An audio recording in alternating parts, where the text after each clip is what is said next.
All right, good evening, good afternoon, good morning. I'm so confused, but we know it's one of the three, right?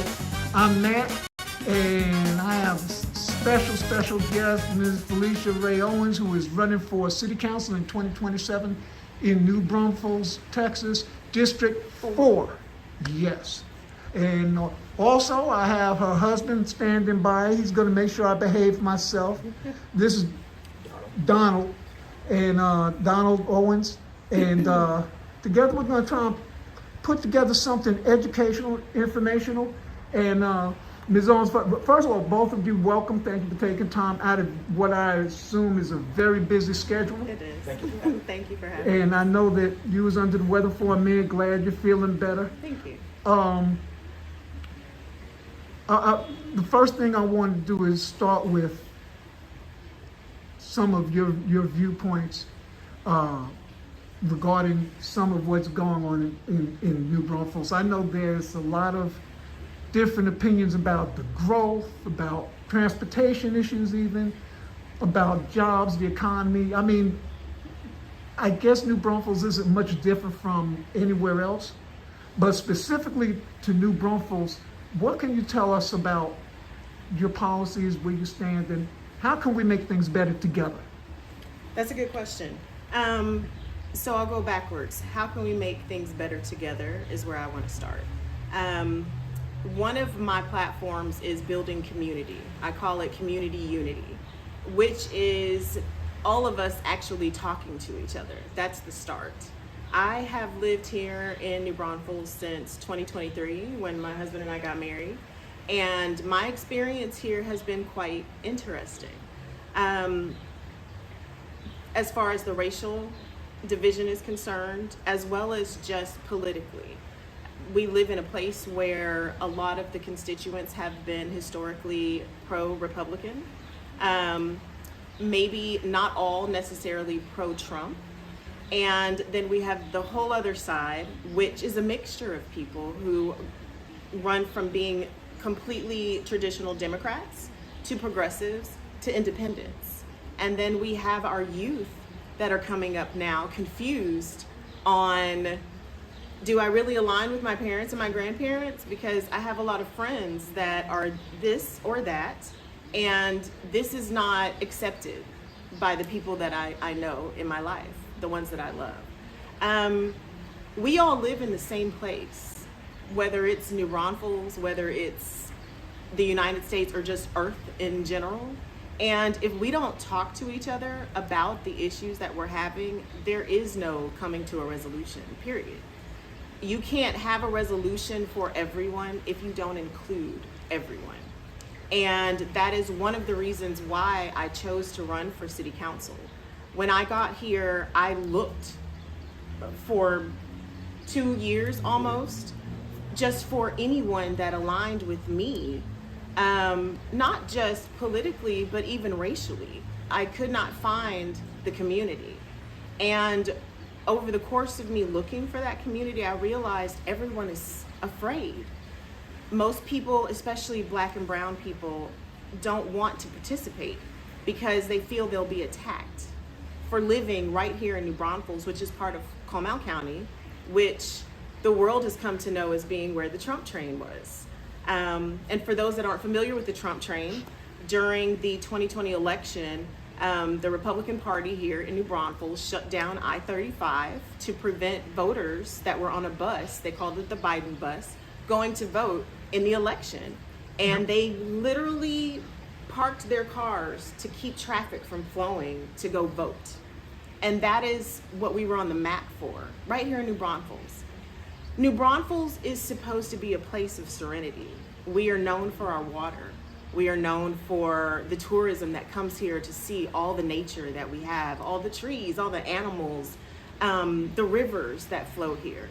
And to see that same place of serenity also has this hatred that is so deeply ingrained and embedded in this community that oftentimes the locals don't even realize they're part of the problem. What many people may not know about me, and I'll just briefly say, I was a precinct chair for the Comal County Democratic Party, briefly for Precinct 305. earlier in 2025. I left my chair post because I realized that our local party is not who we actually believe that they are. Our local party has a lot of divisiveness, and there's not representation for all communities. There's not a lot of black and brown representation at all. I believe when I was on the precinct chair board, I was not board, but as a precinct chair, I was maybe one of 3 that were black, and the other 2 I had never met. I was told one was an elderly woman who barely could leave her home, so she wasn't very active as a precinct chair. What prompted me to put in my resignation, I had 2 incidents. We had a signal group or an online group. We were chatting, precinct chairs, and I asked in the group, hey, can any of the precinct chairs name one business locally that is owned by someone who is black or brown? And I waited, and I waited, and I waited, and no one could give me an answer. Finally, someone actually put in a location of a restaurant that they had found that's owned by black and brown, both actually, which is Cool Vibes, a Caribbean restaurant here in town. And I was just astonished. Like, it hurt me not just from being a black woman who lives here, but also as being someone who is very active in the community. The women that I was working with have lived here for decades. So it was over my head. How do you not know who your residents are? How can you spread the word of the Democratic Party if you don't even know who the black and brown community is here in town, let alone the county? Do you understand what I'm saying? I was offended by this. So I proposed that they get their shit together and figure out who their actual voters were. And that prompted from conversations, we have to be more diverse. We've got to get out and talk to people. And I said, well, you aren't talking to people, you're talking to each other. It's fine to rally people who already follow you, but those that don't follow you, don't know you exist, and don't see that you're even trying to communicate with them, they have no reason to follow you. I have yet to see them make this move towards reaching out to the black and brown community.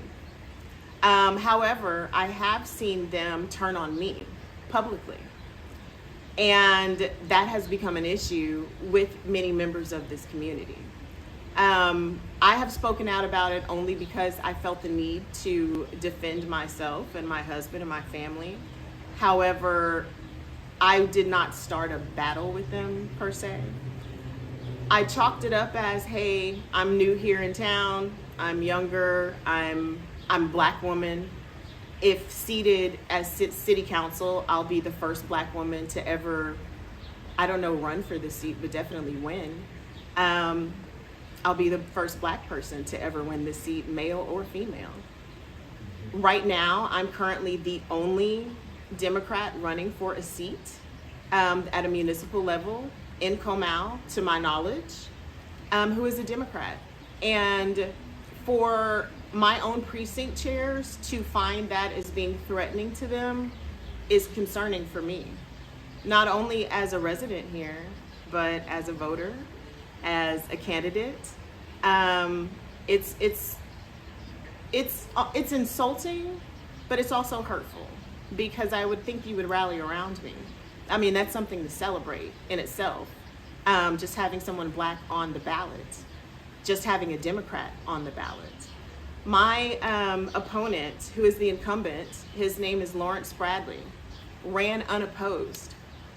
No one ran against him, not a single Democrat. So I found out that Lawrence Bradley lives in my neighborhood. And it shocked me because my husband and I are always out. We're very visible in the community, and I've never met this guy. Never seen him in person. I've never seen him at any meetings, meet the candidate, whatever it is. And so I said, how's this guy representing us when we don't even know who he is? So I got nosy. I started asking my neighbors, do you know who this guy is? Can you tell me about him? Do you like him? Nobody knows who he is. Wow. And so we have an entire community of people that look like me, that look like my husband, that think like us, even if they don't look like us, that have no idea who their representative is on our own city council. That's a problem. That's a big problem. Now, I don't know, I guess, certainly a finger has to be pointed, in his direction. But I'm going to take a step back because I think that, and that you could speak better to this better than I could, but I also think that the finger's got to be pointed at us. We have to be able to think for ourselves and say, hey, wait a minute, I don't know who my representative is. And you could bet your bottom dollar that other folks know who theirs are. Right. So I guess my whole thing is, how do we change people's mentality? Because I think that's where the problem lies. Never mind the whole racial issue, because before we get to the racial issue, we got to get to just simply thinking correctly for ourselves. Right. And once we learn how to think, now we can figure out what to think and how to think. And then the light bulb goes off. Right. Hey, wait a minute. We should know this guy, or we should know this woman. Knowledge and education. Knowledge and education, yeah. So I didn't graduate college. I went for a year and a half and I had to get out. But you are both probably highly more educated than I am. So I appeal to your sense and I ask you, look right in the camera and tell us, all right, how do we get there? How do we get there is pay attention to start. Many people have checked out because everything that's happening around us is so overwhelming. We don't want to absorb it because we feel like it makes us feel a certain way that's negative. I look at that a little differently by saying those negative feelings that you have, that's your instincts. Those are your intuitions letting you know that something's wrong. And if you don't stand up to fix what's wrong, why would you expect anyone else to? If you don't stand up for yourself first, why would you expect anyone else to? So I think that one of the things that we have to do as a community is teach that it is okay to be not okay sometimes. It's okay to say, I am not comfortable with what's happening, and I may not be able to process those feelings. I don't know how to put them into words, but something's not sitting right. And when you hear someone say that, don't attack them because their views may be different from yours. That's the big problem there. Right. Try to understand where they're coming from. One of the things that I tell a lot of our followers that follow us with Indivisible Comal County is get out your feelings. We are in a highly motivated sense of emotions right now. And it's not healthy in the sense of trying to get your point across. What's happening with us in this country based on what the administration is doing, I'm not going to point fingers to which part of the administration, we know, we see it. Yeah. What they have done is launch a campaign on the entire country, all of us Americans, it really doesn't matter who you are at this point, to instill fear into us so that we can get motivated to hate each other. As long as we're fighting each other, we're not fighting them. I know that plenty of people have heard Bernie Sanders say this, AOC say this. I agree with them both.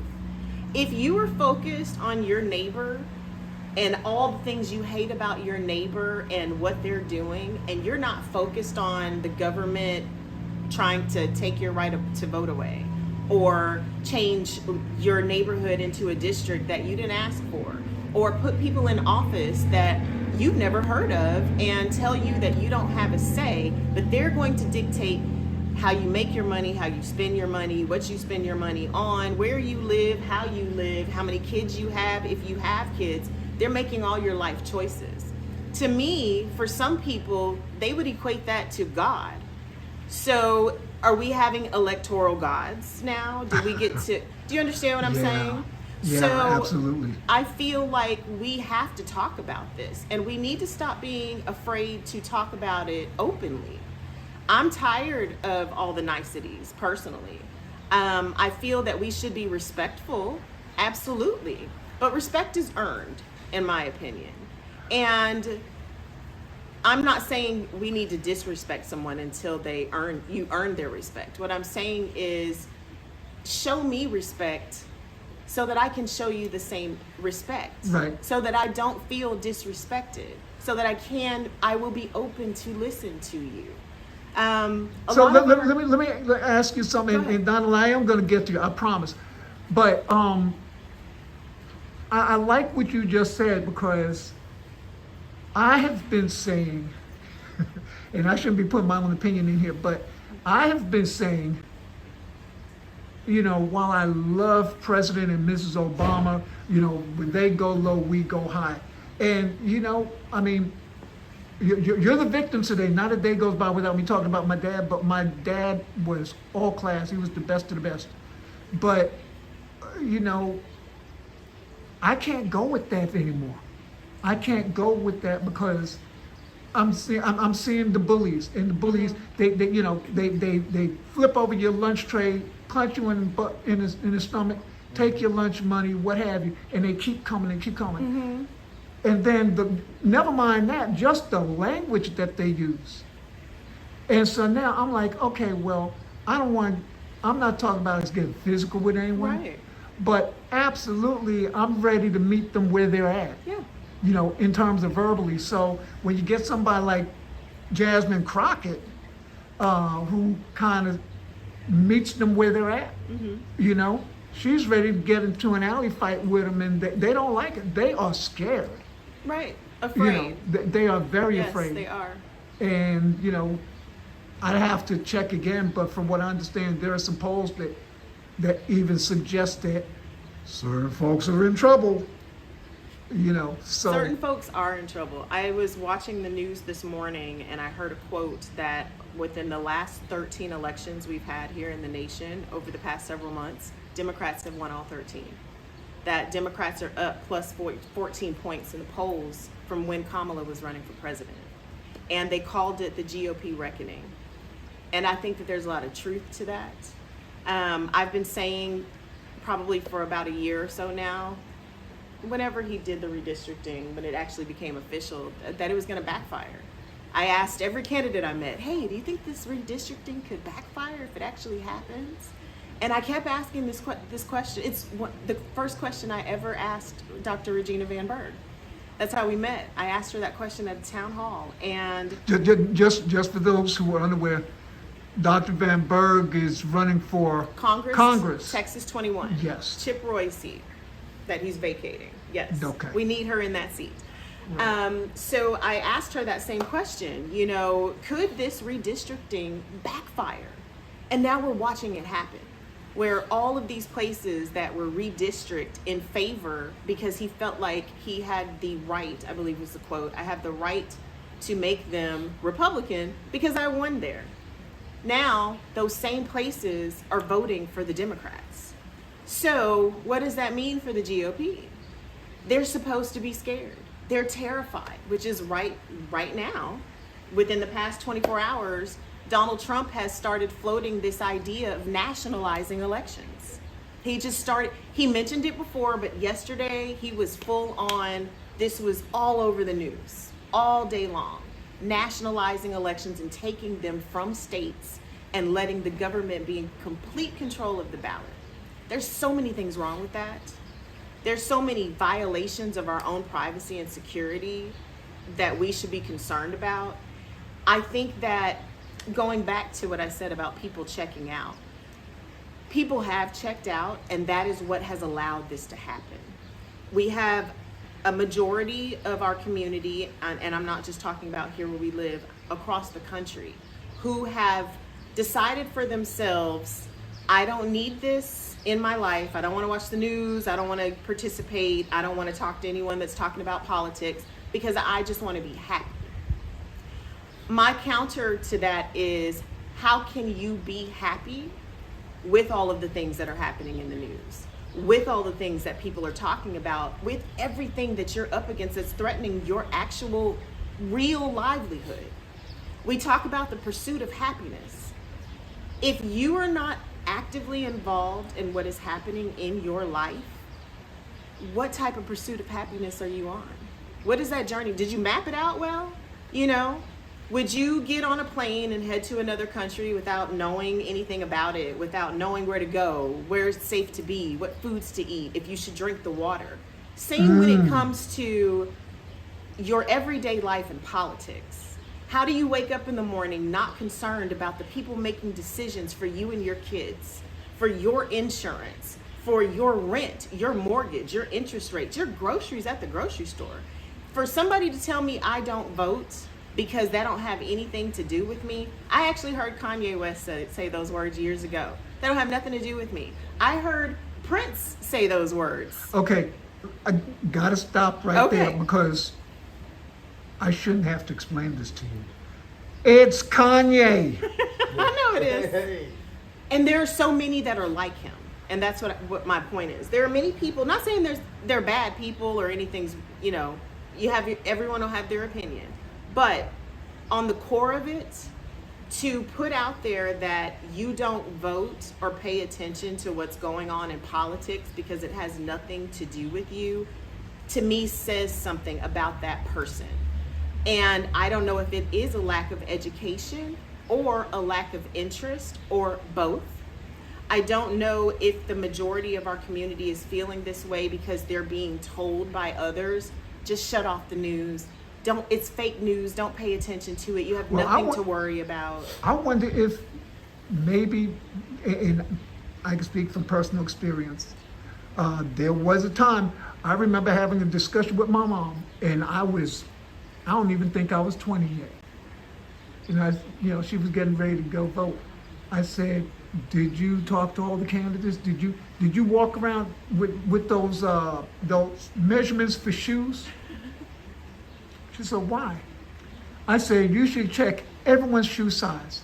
I said, "And then pick the guy with the smallest shoe, because no matter who you vote for, you're going to get a foot right up the kazoo." And, she said, "I think you should rethink your position." And I did. But, the reason I'm saying that, though, is I think maybe there is something to be said for people who are discouraged. Mm-hmm. It's not so much that they don't care, but it's because they're discouraged and, they're looking for, okay, give me a reason to jump on this because my vote doesn't seem to count because of the color of my skin. And now my vote doesn't count because of my political party affiliation. So why should I be involved? That's the problem. We got to address that. I'll tell you, from my experience in Black and Brown communities, it's a taught thing. We have a lot of parents in the Black and Brown community that are of older generations who have experienced some things. They may have, been in schools that were segregated. They may have already experienced the civil rights movement, and they have these fears inside of them for different reasons. And we have to respect that. I feel like those feelings are projected onto those children, which would be in our age bracket, that are adults now with their own kids. We have a tendency to absorb what our family believes, what our family feels, and our family's fears. And we make their fears our fears, even if it's not even something we should be fearing in modern times. Even parents have to watch what they say. Exactly. Yeah. And as we grow up now, or I should say the younger people grow up now, we're still young, by the way. We're still young. That's yes, right. We are. Our children that are growing up now are viewing the world very differently. I still remember a time where there was a white school and a black school. Even though it wasn't segregated legally, it still was that way because of the neighborhood. A lot of these kids now are experiencing going to school with different races all day long, every single day. My best friend's white, my best friend's black, my best friend's Hispanic. Oh, well, don't stop there. They're getting together and hooking up. Exactly. Yeah. It's part of the community, which, as we're taught in our history books, that was the reason why America was built, so that everyone would have a place to go and feel welcome. And now, there are no history books to read. which is a whole other Yeah, issue and conversation that I could go yeah, on and about. I probably shouldn't even brought that up, but It's you know, true because- though. It's true. Yeah, but you're right. That's a whole nother. I don't know if you'll be willing to put up with me for another interview, but that is a whole Other different can of conversation. worms. It is the whitewashing of America from the beginning of days. Now it seems like everything is being whitewashed, whether it is politics down to music and where it comes from. Who's country enough? Are black cowboys real? You know, we've got all these things that are put Yeah. out there to try to erase real history, and that's a problem. I can't sit here and honestly say that I blame this all on white people or ancestors per se. I feel like there's blame to put on in different areas. When we're talking about the black and brown community, especially right now in our time, I would love more of us to speak out. I will tell you my personal experience, my husband's just living here. We haven't met a lot of black people, but we see black people. If I go up to someone who is black and I start talking to them about anything political, they instantly withdraw inside themselves in fear. There's fear, yeah. And I see it. And I'm like, why? Why are you afraid to talk about these things? And it's usually the same responses. I don't want any trouble out of my neighbors. If your neighbors are attacking you because of how you feel inside, to me, that's a community problem. To me, Get in that's trouble. right. You know, and again, I'm a little older, so I'm familiar with, you know, the term good trouble. Yes. You know, and you know, we may not have heard that term good trouble that day on that bridge in Selma, Alabama, but Mr. Lewis was on to something. Yes. Mr. Lewis was absolutely on to something. And, you know, we have to see, I'm a believer in you've got Dr. King, you've got Malcolm X, you've got Medgar Evers, and later on you had John Lewis, and now Mr. Cummings, I think Elijah Cummings, okay, Maxine Waters, all right? I mean, I could go on. I'll even include Thurgood Marshall in there, okay? But, you know, even with some of these people who are still active now, like Ms. Waters, where's today's leadership? Yeah. I really thought that when we were marching, you know, Black Lives Matter and everything, I really thought, okay, somebody from all these events, all these demonstrations, somebody's going to step forward. up. I just knew it. Nobody stepped forward. The closest we've come to leadership is the two Justins whose last names escape me, the two Justins in Tennessee. Yeah. And I would love for, you know, editorializing here, but I would love for them to be, you know, the guys to step up, because I step up. think they're not only are they bright and intelligent, they absolutely have a lot to offer. And it would be a sacrifice, and people got to understand that, you know, leadership takes sacrifice. It's hard.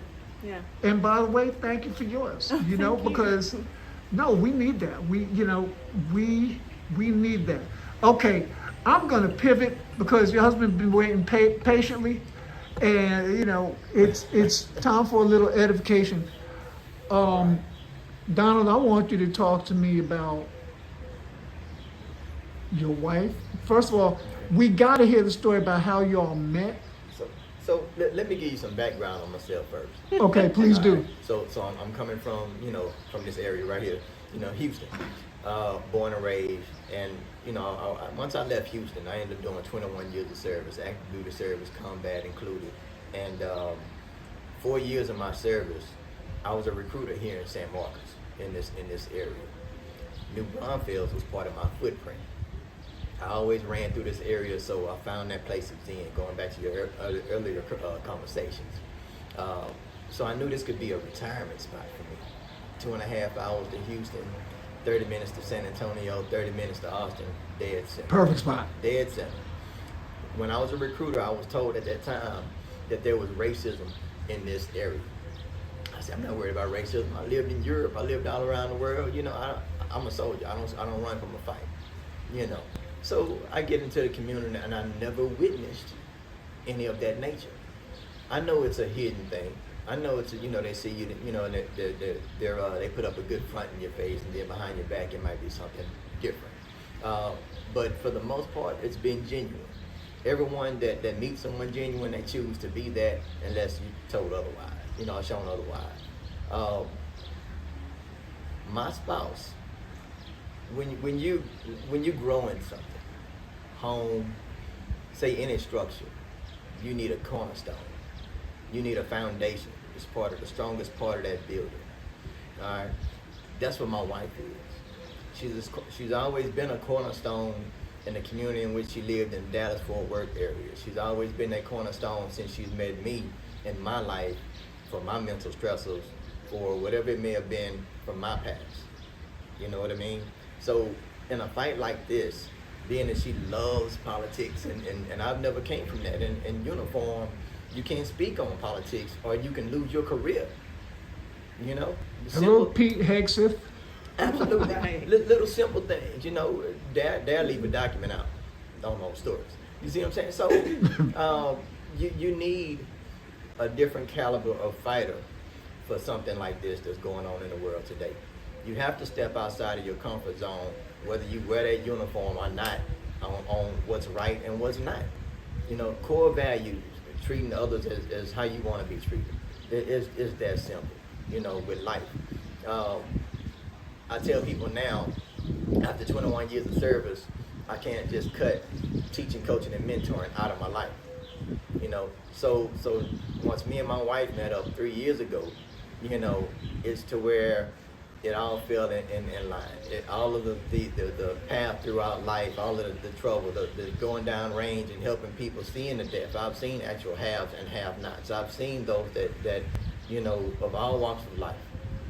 I've seen people that come from being a skinhead to being one of my closest friends today, just because we served together in a different aspect of life. So can't no one tell me that your mental state cannot change and become better. Yes. You see, so the way I live my life today is the same way I have for the majority, and I help myself become better and others around me. And you can only really affect your bubble a little more now with technology. We can reach out and spread our knowledge that we have. Don't hold on to it if you have it. Why die with it?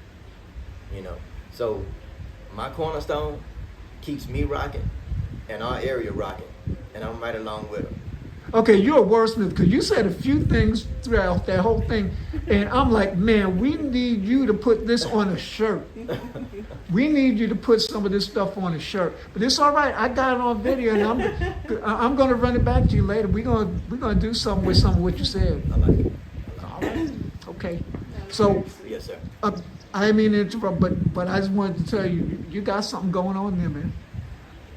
But continue, continue trying. I just like to say that we're blessed in the situation that we're in to have people that we constantly meet, yourself included, that wants to put up a good fight, wants to see others become great in life.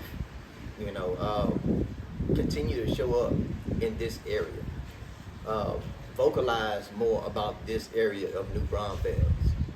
Understand that this place runs on water features, Slitterbond, the natural caverns and everything that's surrounding us, right? Floating the river, everything. Look, we got top. I'm not gonna tell you what we had. Don't come here if you're not here.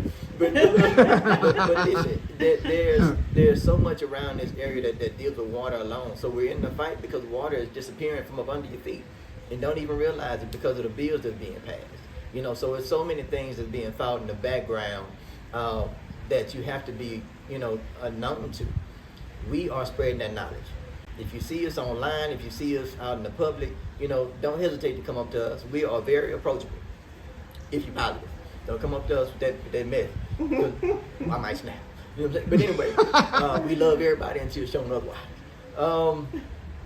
And that's really it. Coming through our life, we just love to help individuals around us. In Europe, I lived in Italy for 7 years.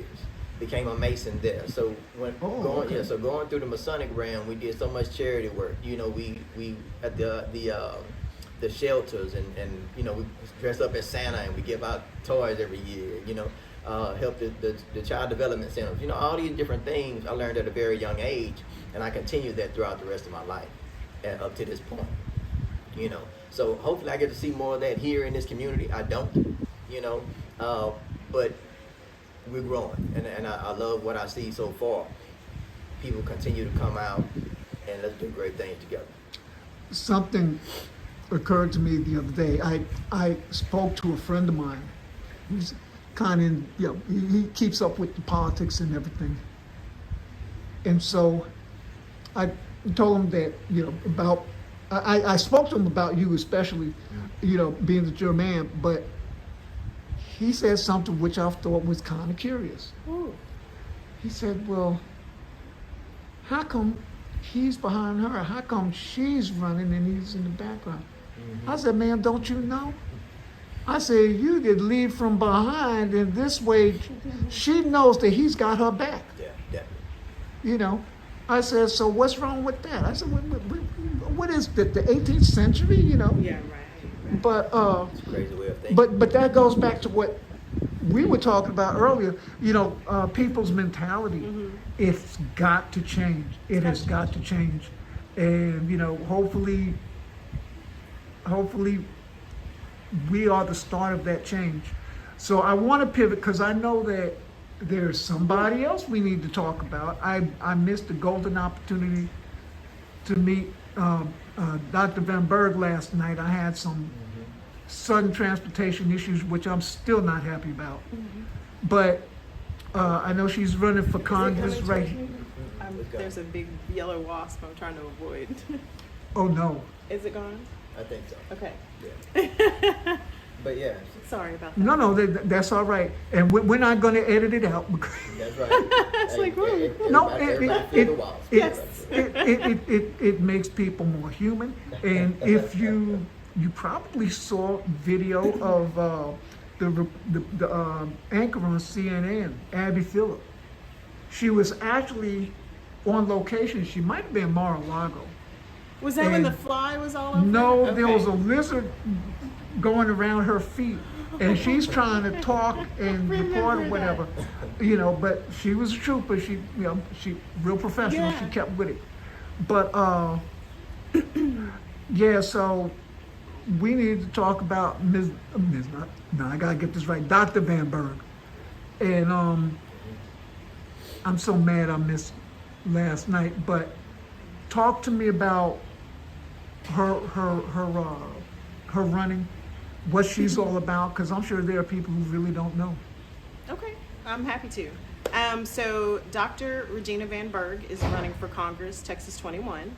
As of, I want to say sometime in November, she asked me to be her campaign manager, which I was hesitant at first to accept that Were you position. really?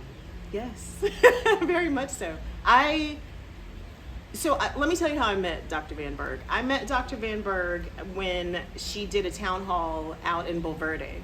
Okay. And I went out there just to film for my podcast, just to see who was speaking or what have you. And I was familiar with one or two of the candidates, but I had never seen her before. And she looks very different from the other candidates that we've seen. She's young, like this tall model-looking creature. And She's easy on the eyes.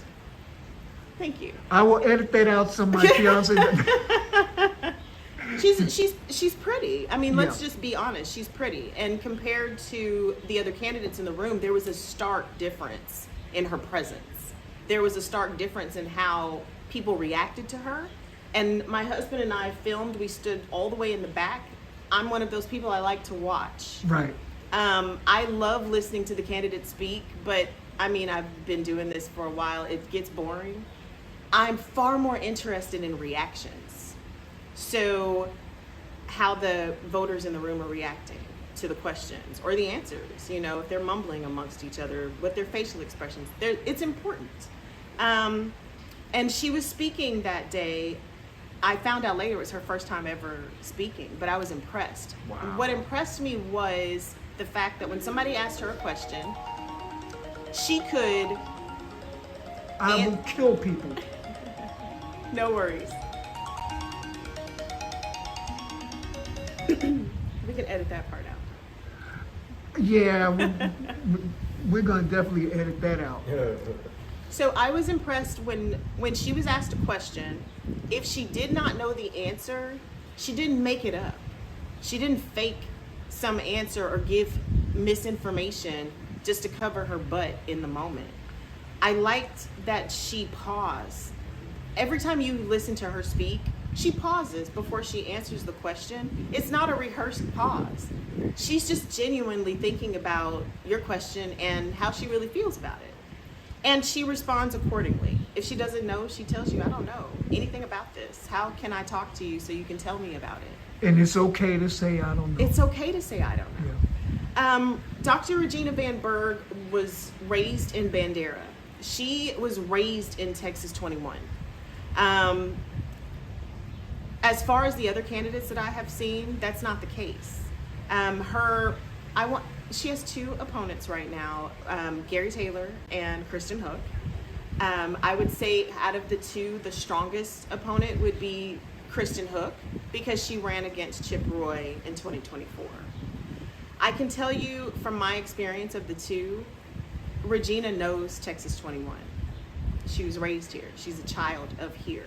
She is a veteran-trained psychologist. Yes. Her days are spent at Lackland talking to active military, talking to veterans, individuals who have PTSD. She's worked with children suffering from depression. She has a viewpoint that a lot of people that are politicians, even though they say they aren't, she has a viewpoint they don't have. And that is how things affect them. How what's happening around us affects them. A lot of our politicians that we have in government right now, they don't have a lot of experience. We know that, especially on the GOP side. You could just be popular and win. You could have worked in a bar yesterday and tomorrow you're making foreign affairs decisions, even if you don't know anything about foreign affairs. That's just the nature of what we're in right now. Dr. Regina Van Berg has the credentials. She did not grow up saying, I want to be a celebrity, famous politician one day. She just grew up in a family that wanted to help. She comes from a family of civil servants. Right. And her ancestry, they're immigrants. What a lot of people don't know is that, you know, Regina is biracial. And even though she appears to be white, she's not. And she takes that to heart when she's dealing with the people. Where she grew up in Bandera, she's told me the story. She knew one family that had black kids, and they were a white couple that adopted a family of siblings for whatever reason. Those were the only black children that Regina grew up around. So throughout her life, learning different cultures through her work, through her education, through being a psychologist, has helped her understand we're not all the same, but we are to a degree. And you have to be willing to listen. And as a psychologist, listening is her job. She's a great listener. And when you tell her something and give her that information, she does something about it. She'll write about it, put all of her ideas, and come up with a plan. That's right. A lot of candidates like to do a lot of this in front of cameras. And it's the same mess. When I'm this and I'm that and I get to that office, I'm going to do this because I fight for the people. And then they get everyone to rally behind them, give them all this money. They get to office and they don't do anything. This is where I get to say wash, rinse, repeat, because that's what a lot of them do. That's what a lot of them do. And we watch them do it. And it has become so normalized that we just write it off. Well, that's just how politics is. No. That is how we've made politics. And in order for us to change it, we have to put the right people in place that actually understand why we even have government in the The first people place. have to raise their standards. Right. We do not have government to be the boss of us. We do not have government to save us in every single situation. We have government so that we have a community of individuals from different locations who know their voters in that location, and they are representatives of that space. And so as a representative, you should represent the people that voted for you, not the people you are afraid are going to keep you from getting higher up than you already are. Focus on the people that believed in you, that trusted you to put you in that seat in the first place. Don't steal from them. Don't lie to them. Don't have all these meetings prior to getting elected because you are so concerned about the community. And then as soon as you get elected, you won't even hold a town hall to ask how everyone feels, but yet you'll go vote and cast your ballot representing this community who you haven't even spoken to. Yeah. I have problems with that. Regina's not that candidate. Regina, actually, I watch her. Whenever we're out at an event or just in public, she talks to people, she listens to what they say, and then we go back in a team meeting and we discuss it. We hash out what we're gonna do to help. And all of it is not public. Because the other thing a lot of people don't know about Regina, she said at our meeting last night, she's not someone who lives online. She is not someone who gets all of her news from social media, who's on trying to get clicks, and likes so she can be monetized. It is the furthest thing from her mind. You have to let her know what's happening on social media in order for her to know what's happening on social media. I wonder if she's even that interested. I have a feeling, and you know her, I don't, but I have a feeling that she doesn't really care. But the opponent, is that who you're speaking No, of? Dr. Van Berg, that she doesn't really care that much about what's on the social media. Oh, she doesn't. Not unless it is something. So Regina's interest in social media, especially in today's times, we know that that's where our youth is. And that's where they put all their opinions out. Her interest in social media is hearing from them. Hearing from our, the 30-year-olds, the 25-year-olds, because they put all their business out online. And in our area, especially her being in Bandera and Texas 21 being so broad, what many people don't realize is that Texas 21, a good majority of it is rural. And those people are not on social media in the way that we are on social media. Those people may have one social profile that they started whenever. It's the only one that they may see their news from. They're not coming to town to go to meet the candidates. They're not doing the things that we would see being inside of the city. Typically, the farmers, the ranchers, they live pretty far out. That's right. So what they see on TV, if they get all the channels where they are, that's their news. If someone sends them something to their phone in a text where there's a link for them to click, that's their news. Yeah. And we pay attention to what news are you getting, and is it even accurate? Regina cares about that. And she cares about our rural neighbors, even if they hate her guts because they might be pro-MAGA. We've learned many of them are no longer pro-MAGA. They're losing their farms. They're having to give up the family land because they can't afford workers. Their workers have been deported or afraid Jumping to come off to work. like a sinking ship. Yeah. Losing their water. Yeah. And Jumping we off like a know sinking ship. that these same rural voters, we know from the Republicans reporting it on everywhere, really, because they don't stop talking. They reported that Trump won 2024's election because they went out to the rural areas and talked to those farmers individually.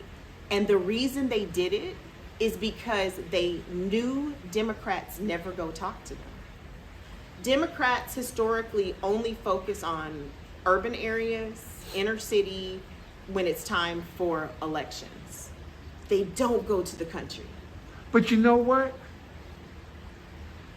Talking about where you get your news from, I've seen it.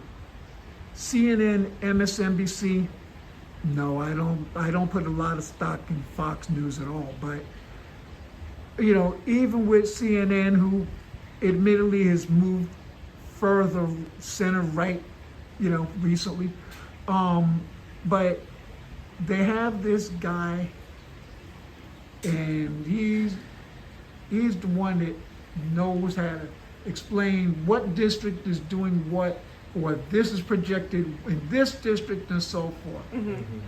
And so we're almost programmed to know that, okay, the white folks out in the suburbs, that's a done deal. Democrats aren't going to win that. And so that leads me to, since we're talking about it now, that leads me to wonder, well,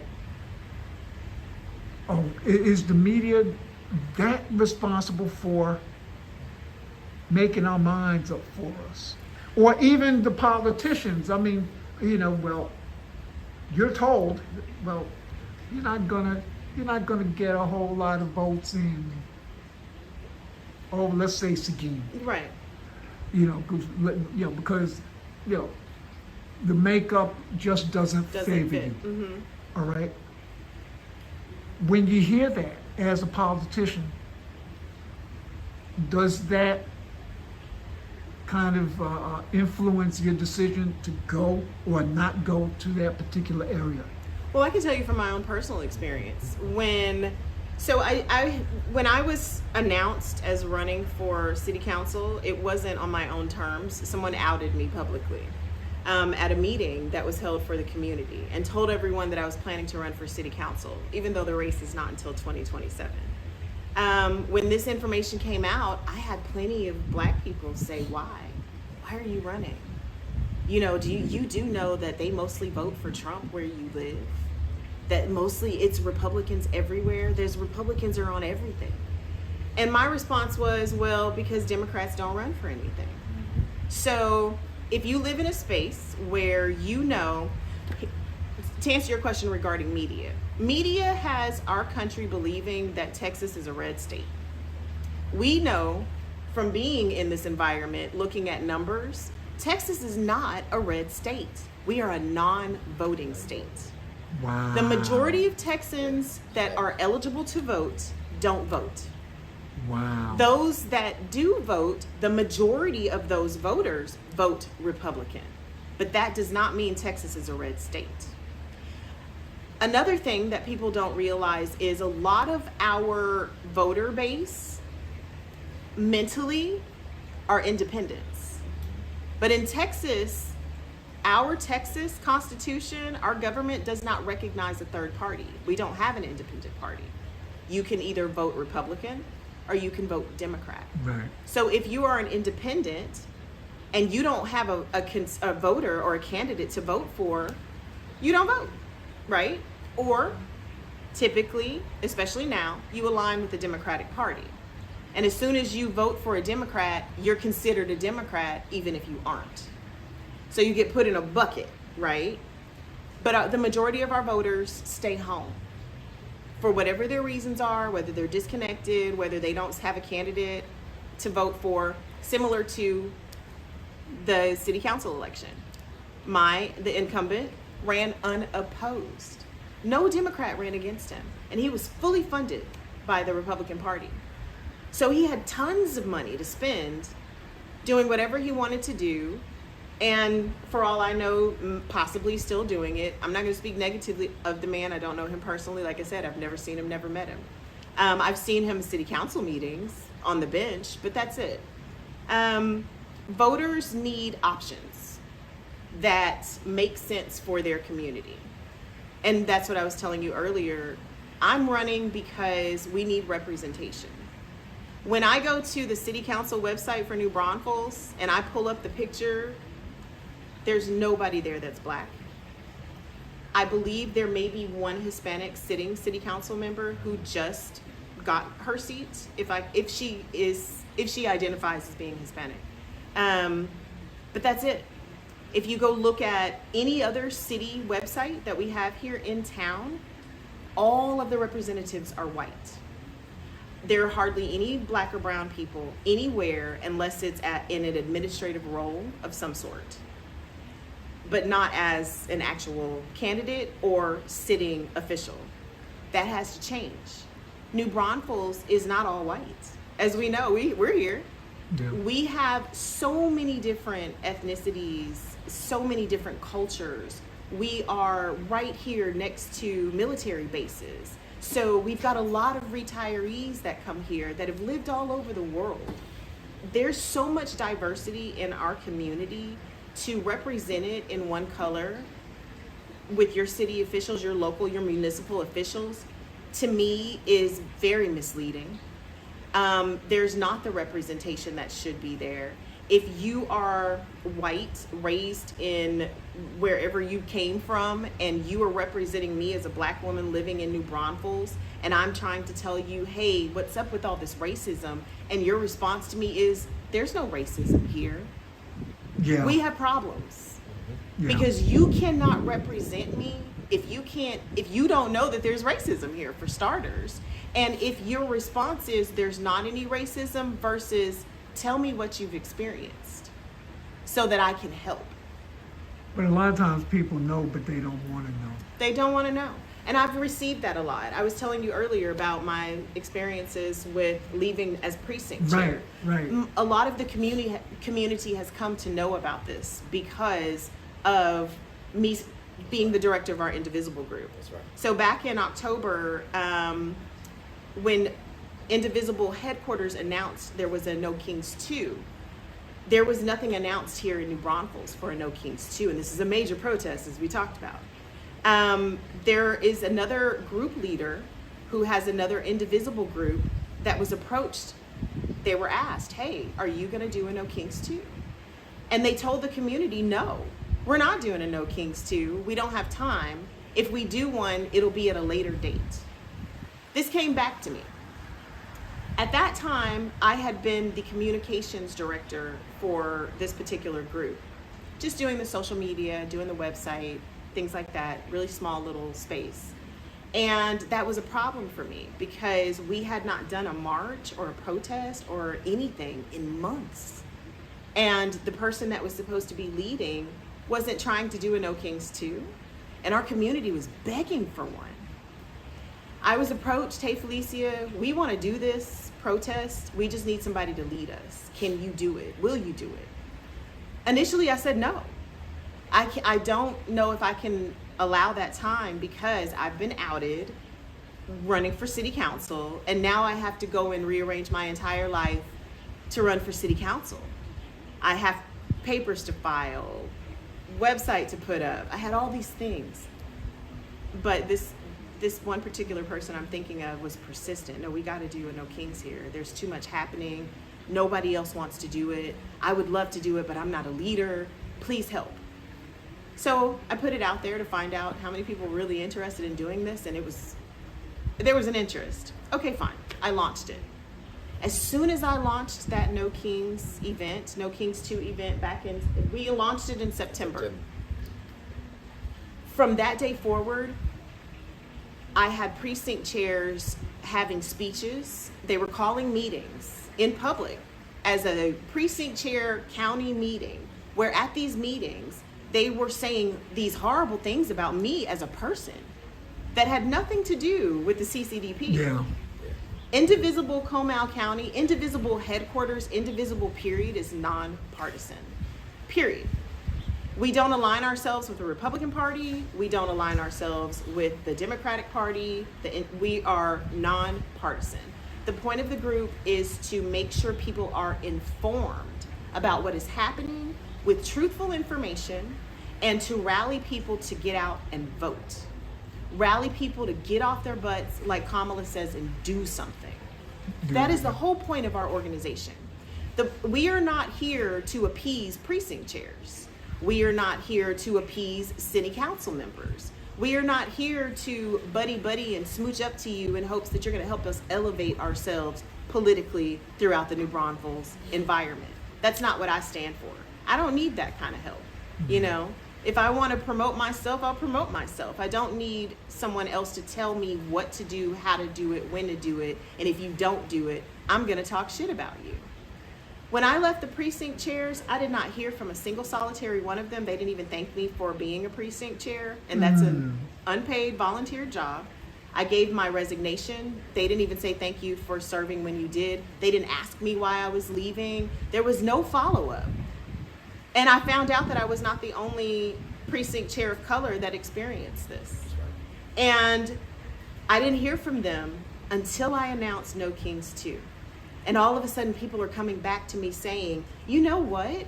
This other leader and the precinct chairs are going around telling people that you're funneling money from Indivisible into your campaign. And I was like, what? What money? We don't have any money. I said, my husband and I have primarily funded this entire organization out of our own pockets with the help periodically of other people sending donations. And we tell them what we're going to spend it on, and we provide that proof. Flyers, buttons, whatever it is. And I was like, and at the time, I hadn't even started raising money for my campaign. So I'm not sure where that information came from. And so I was like, well, I'm not worried about it. If anybody wants to know, they can check with the FEC. We're registered with the state of Texas as a nonprofit, 501c4. We have all these things that are our credentials, but it didn't matter. They continued to spread these lies. And these lies went through the community. And the only thing I could come to the conclusion of it was because of my gender and the color of my skin. They were hating on me. I can't even tell you how bad it was. They had an entire Signal chat of them talking about all of these lies. And there were other precinct chairs countering them. Like, where's the proof of any of these things you guys are saying? None of the proof was provided. I sent all of them a cease and desist. I filed a report with the police department just in case anything popped off, just to let them know in advance. These are the people. I've sent them a cease and desist. The chair of the CCDP wrote me a letter certified. I had to sign for it on CCDP letterhead. And the entire letter is a lie. In the letter it states, the members of the CCDP have no issues with you. We've never said anything negative about you. We have no proof of anything that you've ever done wrong. And she signed it as the chair. I wrote back and I was like, well, I appreciate you sending me this letter. However, I have screenshots of the entire Signal conversation. I have testimony from people who are willing to speak up to say that you said this at a meeting. I have all of this evidence. So you guys need to keep my name out of your mouth or I'm gonna have to present this evidence. But it kept happening. But this time it wasn't on a broad scale in meetings. They were just talking to little bitty onesies and twosies. Oh, yeah. And a lot of these people know me. So they would come back and tell me what they were told. And I'm like, who told you that? Somebody that I've already sent a cease and desist letter to? Why are they after me so badly? What did I ever do to the precinct chairs of Como County? Other than say, something's wrong with your organization. You guys are closet racist and you need to fix yourselves and all of the internal chaos that happens so that you can actually be the precinct chairs for the county. Como County has many, well, not, I won't say many, but we have multiple cities. We have a lot of voters in Como. Our precinct chairs focus on New Braunfels. That's it. They've recently started venturing out to Canyon Lake more, but that is primarily because we have a representative that lives in Canyon Lake who's running for the Texas House that they are supporting. So they're spending more time in Canyon Lake to kind of prop that individual up. That's not talking to the Black and brown communities. Nope. That's not talking to the traditional Republicans who might be on the fence about voting for Trump. That's not talking to the independents who are really, really, really, really, really wanting someone to speak to them directly. But they don't have that, especially not in Texas. Our chairs focus so much on being a popularity group and being, I'm not gonna say who told me this. I said it in a video on YouTube. If anybody wants to watch it, they can go. Who told me this? Who's very high up in the Texas Democratic Party. We've seen him on the news recently. Told me that they consider our precinct chairs to be a social club. I put that in quotes. That was said to my face at a Chuck Wagon event right here. Where were we? In Seguin. Told me to my face. Don't worry about them. We just consider them a social club. We don't really tell them what to do. We don't tell them what to say. They just do whatever they do. But the community doesn't know that. The community looks at these women as being the word of the democracy in New Braunfels. Especially because they're elder. They're all elders, yes. Most of these women are like 20, 30 years older than me, and they have attacked me with a force that has been ridiculously unnecessary. It has been And I might add, unprovoked. apparently unsuccessful too, because here you Unsuccessful. are. Here I am. They wanted to shut me up, but I'm still here. To answer your question, when someone puts those numbers out, whether it's the media or someone else that says you live in this area, people aren't going to vote for you, I call BS on that. I cannot tell you how many times just since I've been outed as being a candidate that people have come up to me, come to places that they know my husband and I are going to be, just so they can shake my hand and take a picture with me and tell me that they are voting for me. Oh, we're going to take a picture when this interview's over. I promise you that. Okay. You know. Yes. And oftentimes, to my surprise, I get right behind that, you're black. That's right. I've met you, I've talked to you, and the fact that you're black makes me want to vote for you even more, because we don't have anybody black representing us anywhere. And this might surprise you, those words are coming from white people.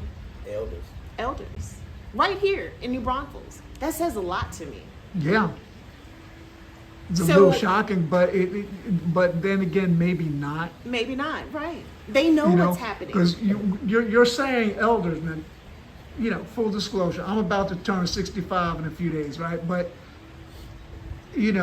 elder to me now is 80, 85, That's 90. right.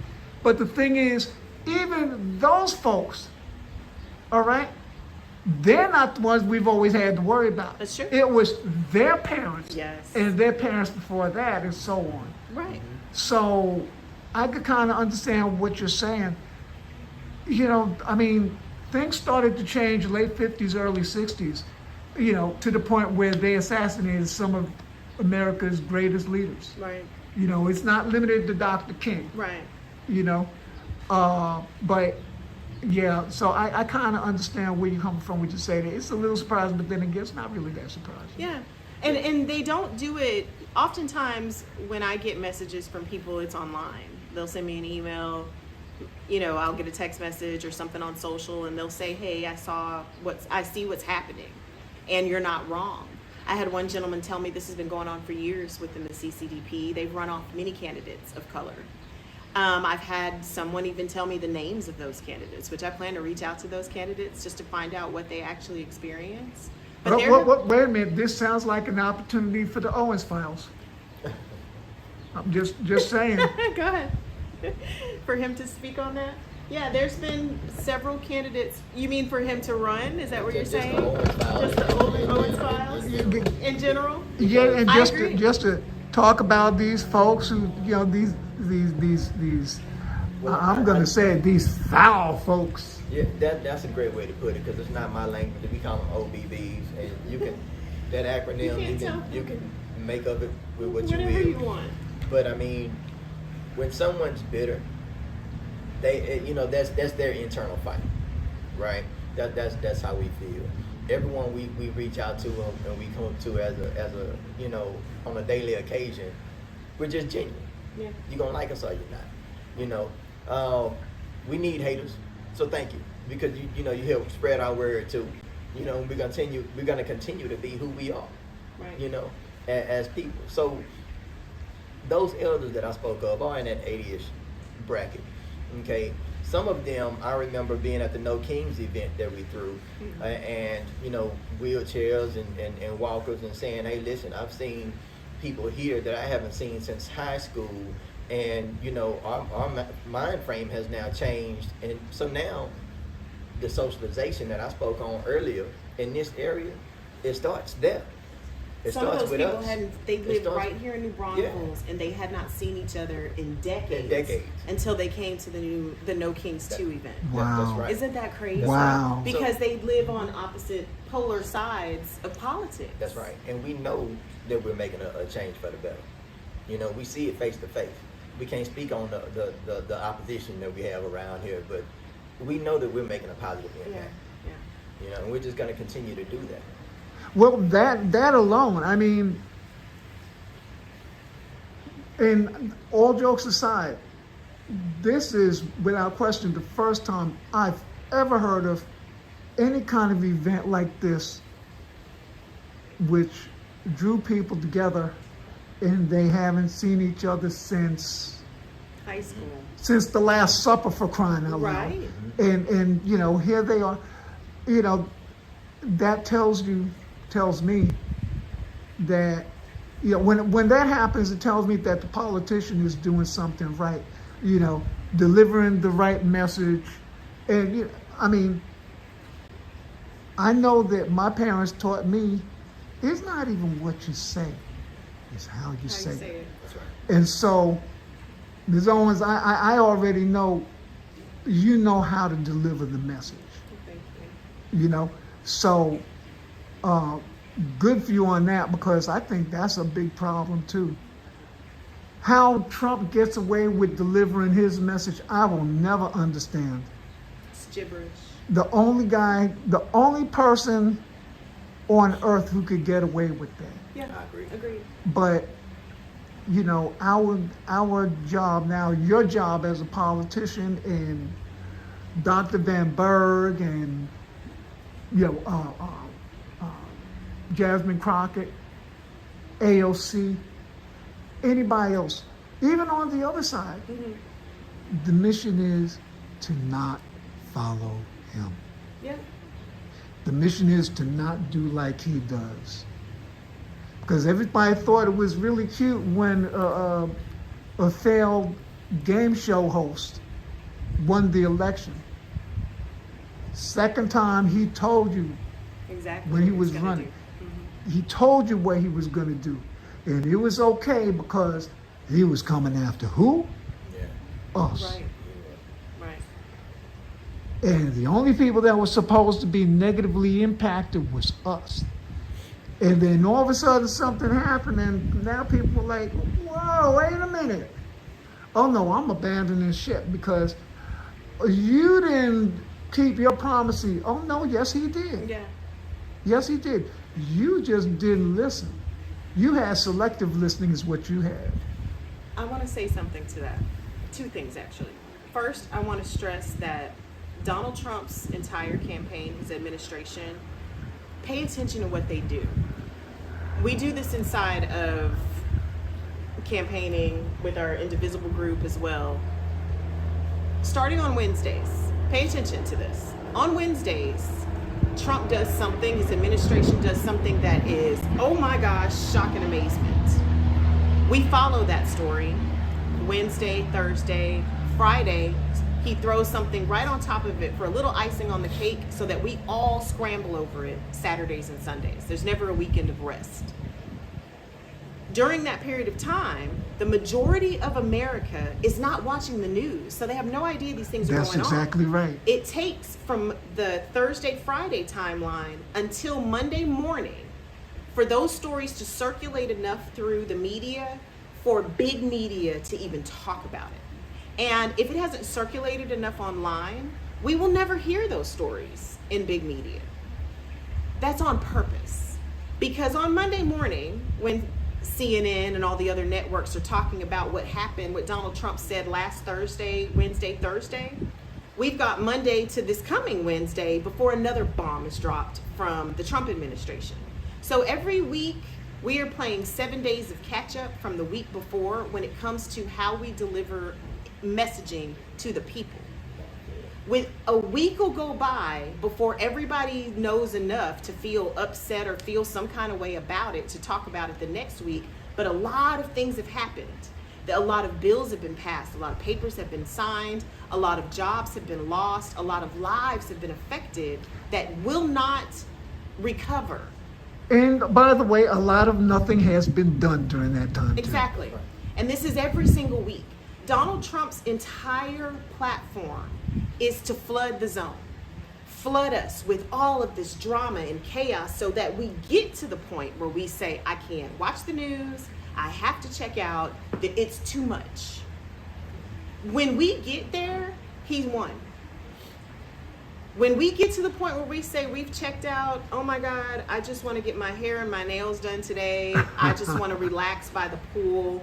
I don't want to watch TV. I feel so much better when I have no idea what's happening in the world.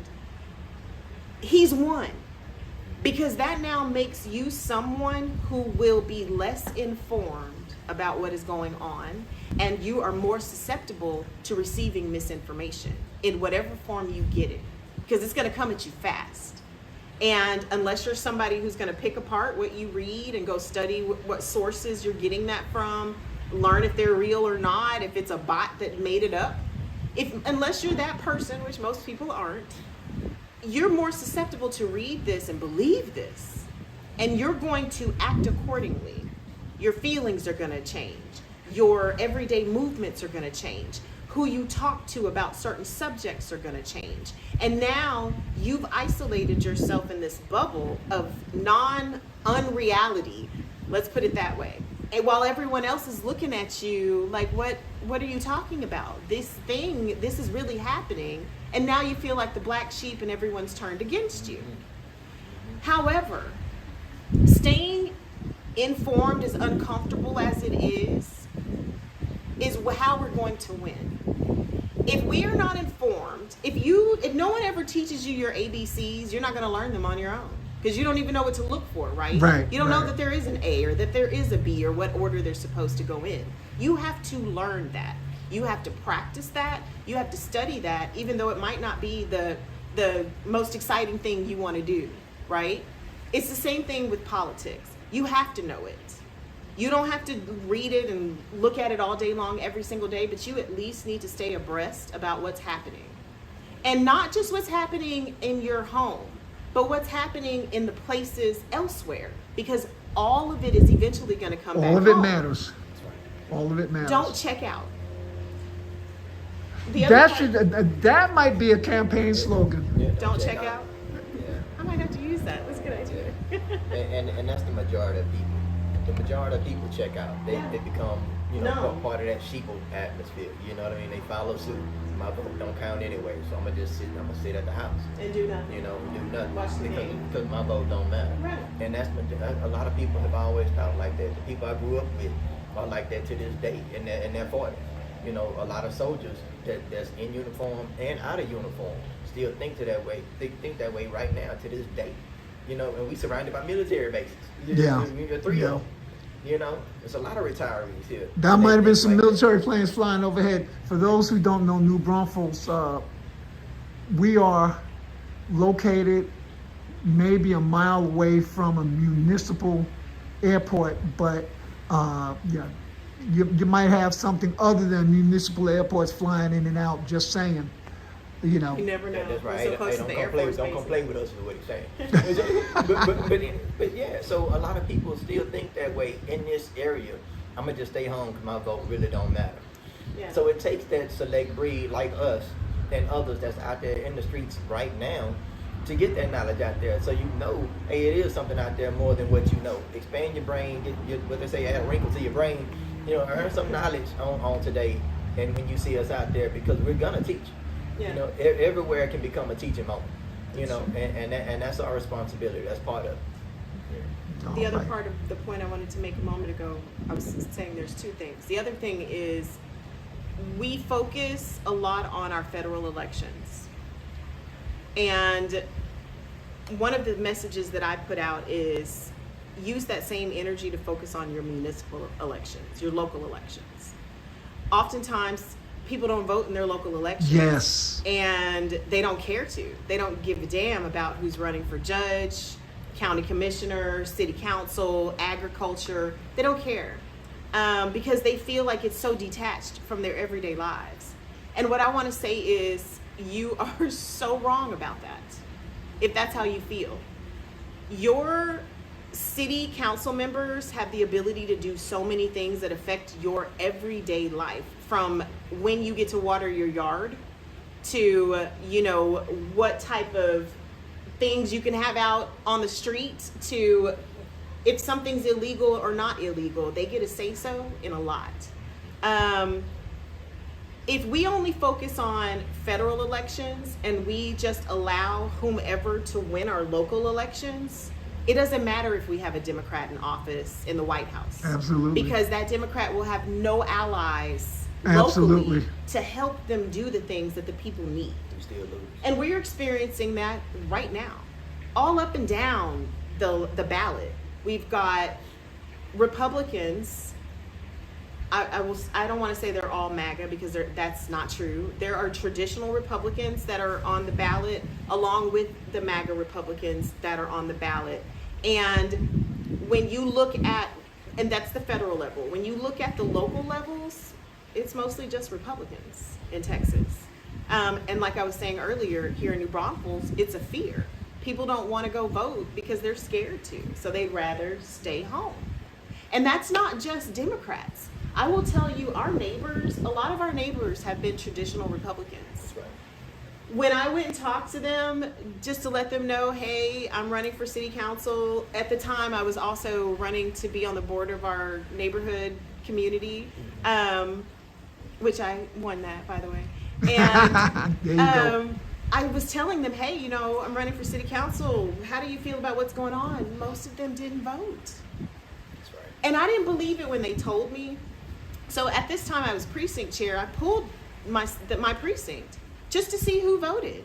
There weren't very many people that went and voted. So I didn't look at this as being like, oh my God, this is going to be so hard. I got to get everybody out to vote. I was like, yes. We live in Comal, where everybody keeps telling me everyone around here votes for Trump. And I have an entire precinct that didn't vote for Trump. They didn't vote for Kamala either. But to me, that says that's an opportunity. These people did not vote for reasons. And all we have to do is find out what those reasons are and change that, so that they will feel compelled to get up and go speak out for themselves on the ballot. I hear people saying, we need fighters. We need people that'll get out and speak out, like Jasmine Crockett. If you're not that dude, if you're not that woman that can just speak out and let everybody, if you don't do social, you don't talk to people, you're an intro, whatever the reason is, the ultimate way that you stand up for yourself is to cast your vote. And know who you're casting your vote for. If it's a department or a group of people, learn who those individuals are. Not just the ones that learn their position on the things that matter to you. Exactly. Not just the ones that are in front of the cameras, because those are just the talking heads. It's the one you see standing behind the person that's in front of the camera, the one that's always in the pictures with them. Those are the real decision makers. It's just like when you make a movie. Everyone is so focused on the actors and the actresses. Oh my God, they have all these millions celebrities. But the directors, the producers, they're the ones with all the power. They're the ones that make all the money, but you may not know who they are unless you read the credits. Right. Take the time to read the credits. The credits are the credentials. Do that indeed. with your candidates. Wow. That's all I want to say on that part. All right. Well, on that note, that you all have been more generous with your time than I expected, but I appreciate it. Like I told you, excuse me, even before we started recording, I said, I'm going to ask a question. You go ahead and run with it, and then if you want to pivot to something else, feel free. You a terrific interview.